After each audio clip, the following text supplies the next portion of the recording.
part of the reason I was so excited and actually, dodged that for the first half hour was because football is about to be here for real. We are 2 days away from real-life college football here in the Triangle. We are, 9 days away from NFL football really getting underway. Like, it's we're about to, as I like to say, metaphorically go in like a submarine, right? Disconnect to everything else, no communication, just focus on football for a little bit. So it'd be really nice if the Carolina Hurricanes could just give Seth Jarvis the long-term deal, come to the agreement today, maybe tomorrow at the latest, and then we can focus in on football knowing that all of the to-do list for the Carolina Hurricanes, this offseason has been done. I thought today we could kind of round out some of our Canes offseason thoughts before we jump into that football submarine. Until, obviously, then once hockey preseason gets started, we'll start double timing and paying attention to both. But let's round out our thoughts real quick.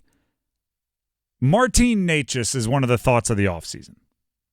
Martin Necas is one of the stories of the offseason. And Elliot Friedman spoke with Martin Necas recently, the Sportsnet's Elliot Friedman, and he put out some of the quotes.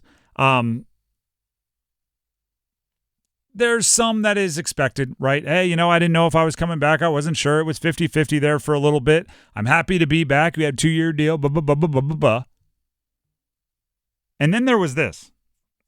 This quote, again, from Friedman, from Necas, was about the ability of Rod Brind'Amour and Necas to find common ground, which is really what the story of Necas was this offseason, right? Necas wanted certain things, and we know from how Rod Brind'Amour had treated Necas through the first 5 years of his career that that's not how Rod Brind'Amour saw Necas. And that's where a lot of the expectations for the trade kind of all built in, right? It was, if you want that, you're going to have to go somewhere else. So them reaching a middle ground becomes vitally important. And this is what Necas said about finding a middle ground with Rod. I think we will and we have to. It's important for us. I've got to give him something. I've got to give him something for him to give me more ice time. I never had a problem with Rod off the ice. We've always been good to each other. I've got to be better. Be a player he can trust. I'm looking for a bigger role. I definitely want to play more, but obviously I've got to show it on the ice, and I already talked with Rod. End of quote. It's like prove it mode, basically. That's what he said for himself. I love that from Necas. Sure, as do I. I love that from Necas. The fact that it wasn't, I want Rod to play me in this. I know how I can be used best. We need to make sure I get him.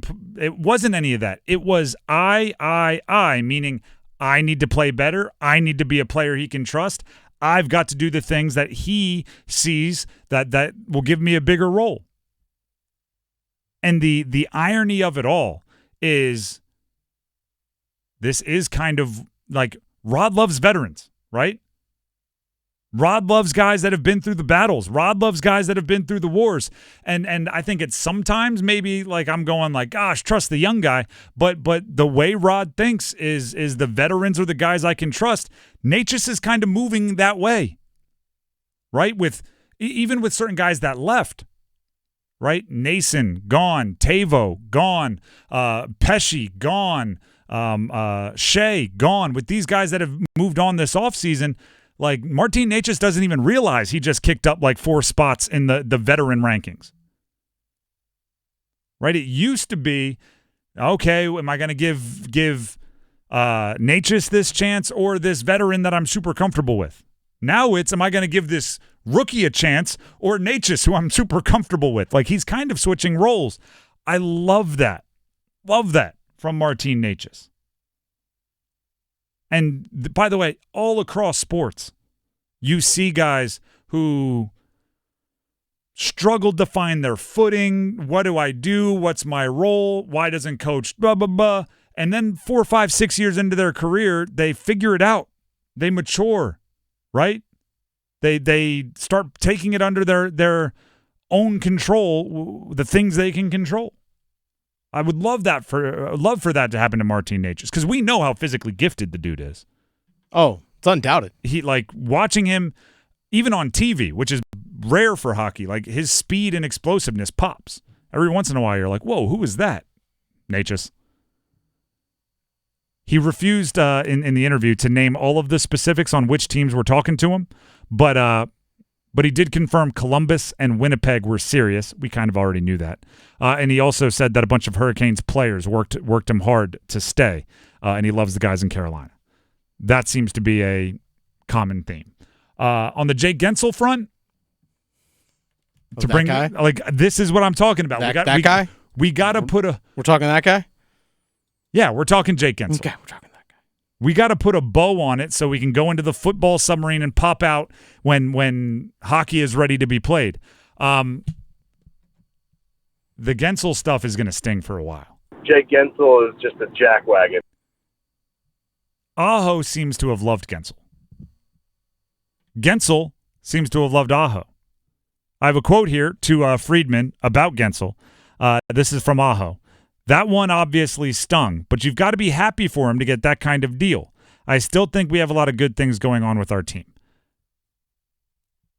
I don't like Aho hurt, but also those two guys could have grown old together. They could have been together for the next 7-8 years. Guentzel was on the Dropping the Gloves podcast, said this about Sebastian Aho. I thought Sebastian Aho was just unbelievable. I think he should be getting more recognition than he gets. Guentzel continued on about Jarvis. Then I also think about Seth Jarvis. I think Jarvis is going to be a really special player in this league for a long time, plays in all situations, and he can do a lot. And yeah, he's just a great guy to be around too. I think Guentzel just left on some petty business stuff. Whether it was the money because you're in Florida with no taxes, no income tax, whether it's they took too long to meet my demands and now I'm salty about it. I think he left on some petty business stuff, even though he recognized the great players he'd be able to grow old around. That's going to sting, right? It's one thing if it's like you see a better situation. It's one thing if it's, all right, our debate or our persuasive arguments didn't work. It's a whole other one. It's like you just let it get petty, didn't you?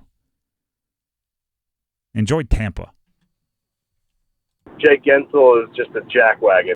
And then the last thing, to hopefully put a bow on, put a nice wrapping paper on, set it under the tree, and be done with for the offseason, Seth Jarvis.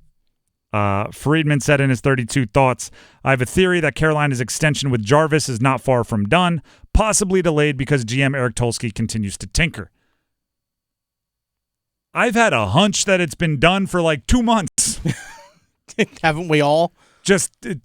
Stop tinkering. It's done. It's a masterpiece. Walk away. I want Eric Tulsky at the Panthers home opener with no worries in the world, just waiting for hockey season to get here. I don't want him somewhere hammering out more numbers or more. Maybe we could do this with Seth Jarvis. Give him $8 million a year over 8 years and move the heck on. Call it a day. And let us all, I used this example off air earlier, but when I played college football, there'd be like a week and a half before training camp, and the strength and conditioning coach who would have been kicking your tail all summer, right?